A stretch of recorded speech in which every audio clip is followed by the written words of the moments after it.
Assalamualaikum warahmatullahi wabarakatuh. Perkenalkan, nama saya Lainun Awanis dari kelas akuntansi B1 semester 5, NIM 182010300 Di sini saya akan menjawab pertanyaan UTS Matkul Komunikasi Bisnis.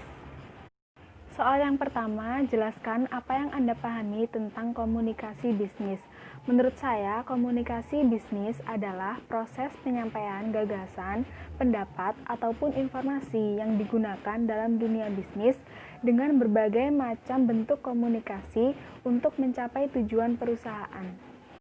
Soal yang kedua yaitu sebutkan dan jelaskan variabel-variabel yang ada dalam komunikasi bisnis. Variabel yang ada dalam komunikasi bisnis ada 6. Yang pertama yaitu variabel komunikator.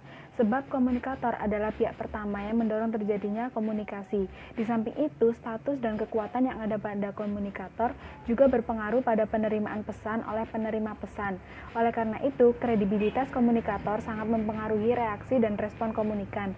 Kredibilitas ini biasanya dinilai melalui keahlian, dapat dipercaya, dan dinamisme dan bersifat individual.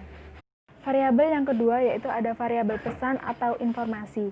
Dalam komunikasi tentu ada pesan atau informasi yang ingin disampaikan komunikator kepada yang lainnya, baik dari perusahaan kepada konsumen, perusahaan ke perusahaan lain, ataupun orang ke perusahaan. Pesan ini disampaikan dengan simbol atau sinyal tertentu dan lebih umumnya menggunakan komunikasi verbal atau menggunakan kata-kata. Variabel yang ketiga ada variabel penerima atau komunikan. Faktor komunikan adalah penting karena menentukan bagaimana kita berkomunikasi. Pada kajian komunikasi bahkan ada istilah analisis khalayak di mana dilakukan kajian untuk mengetahui profil khalayak sehingga bisa ditentukan bagaimana cara berkomunikasi yang baik dan paling tepat dengan khalayak tersebut. Variabel yang keempat ada variabel konteks. Dalam komunikasi, konteks bisa bersifat alamiah ataupun memang sengaja untuk diciptakan. Konteks komunikasi adalah variabel penting yang sangat mempengaruhi keberhasilan komunikasi. Pada konteks formal, biasanya kegiatan komunikasi bisa saja terkendali waktu dan pembicaraan dalam bentuk formal. Variabel yang kelima ada variabel sarana. Pada komunikasi yang terjadi dibutuhkan suatu media saluran atau sarana untuk menghubungkan komunikator dengan massa atau banyak orang. Media tersebut biasa dikenal dengan media massa. Namun selain itu juga bisa menggunakan saluran seperti telepon.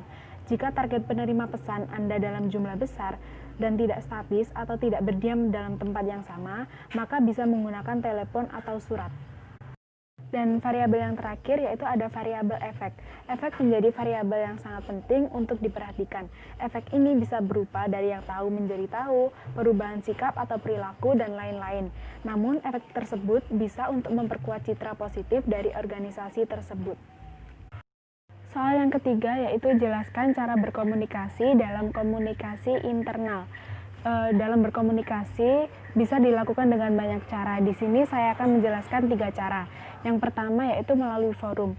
Forum baik formal ataupun informal dapat menjadi cara untuk melakukan komunikasi secara internal, terutama komunikasi organisasi yang terjadi antara karyawan yang berada dalam lingkup manajemen.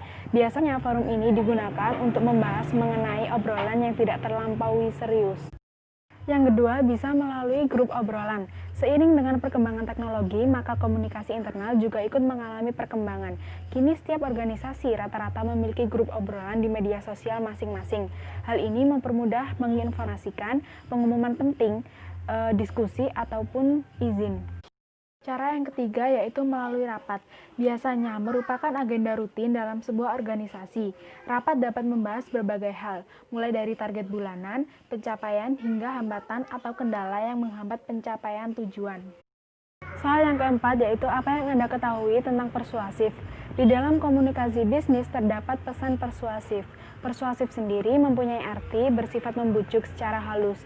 Jadi, pesan persuasif merupakan suatu komunikasi yang bertujuan untuk mempengaruhi orang lain, baik perseorangan maupun organisasi. Pesan persuasif sendiri juga efektif digunakan dalam komunikasi bisnis. Soal yang kelima, sebutkan dan jelaskan 3 lobby yang dimaksud dalam komunikasi bisnis. Yang pertama ada lobby tradisional, yaitu menggunakan pelobi untuk mendekati pengambil keputusan. Contohnya, dalam rangka pemilihan gubernur dan wakil gubernur 2020, para calon misalnya BHS dan KN dengan melakukan pendekatan diri terhadap masyarakat, agar masyarakat mengenal sisi kehidupan sosial BHS dan KN, dan sekiranya dapat memilih BHS dan KN saat pemilihan gubernur dan wakil gubernur. Yang kedua yaitu ada lobby akar rumput atau grassroots lobbying, yaitu yang menggunakan masyarakat untuk mempengaruhi pengambil keputusan. Contohnya misalnya adanya pemilu. Masyarakat sendiri yang melakukan pemilihan atas calon yang sudah tercantum namanya pada lembar pemilu. Yang ketiga ada lobby political action committee, yakni komite yang dibentuk perusahaan-perusahaan besar agar wakilnya dapat duduk di parlemen atau pemerintah. Sekian jawaban UTS dari saya, kurang lebihnya mohon maaf. Wassalamualaikum warahmatullahi wabarakatuh.